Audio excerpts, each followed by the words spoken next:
Laida Angie, 59 years old.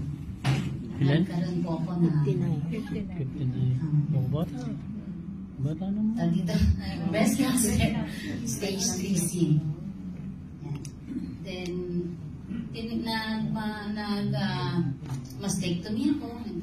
Undergo din po ako ng chemo, then radiation. So, akala ko okay na.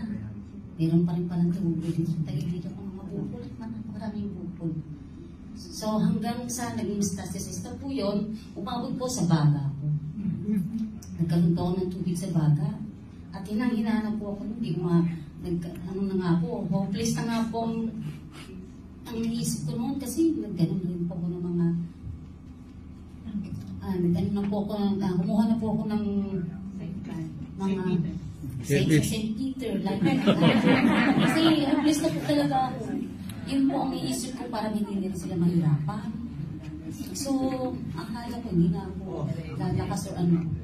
Buti na lang that time ay nag-send sa akin ang aking mentor na si Ma'am Cassie ng video ni Sir Bernie. Nakita ko doon, maganda ito na ito. Sabi ko parang yung sales kasi na sa pagkakaintindi ko kasi nililipin niya yung sales ko. Baka sakali ka lumakas ako dito. Then nung mapanood ko yun, nung kuha agad ako, order agad ako. Nung pag-take ko yun, lumakas ako. Totoo yun. Kasi talagang ang hina ko na noon. Ang lakad ko, inhale. Isang kapag, inhale. Ganun na ako kahina nun. Talaga ganyan ako. So, nung ma-take ko ngayon, lumakas ako, bukod doon sa mga, dati kong mga sakit sa katawan, yung mga itis, sa tuhod ko.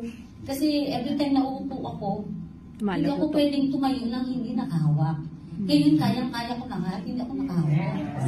Yung mga masasakit-sakit na yan, wala na. Pati yung mga nasa rin. Pati yung bukol na, dating tumubo dito sa breast ko, nawala siya. Kasi noon, kinakapa ko yun, ang dami talaga. Nawala yun. Sabi ko, ang galing. Pati yung pagtulog ko, gumanda rin. Maging yung, meron po ako, nung nagpa-CT scan po ako, ay meron akong gallstone.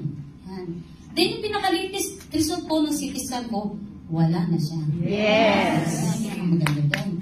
Pero continuous pa rin po ako, sa stage 4 na po ako kasi nung nagkaroon ng metastasis sa baga ako, naging stage 4 ako. Pero hindi nawawala yung lakas ko, ganun pa rin ako.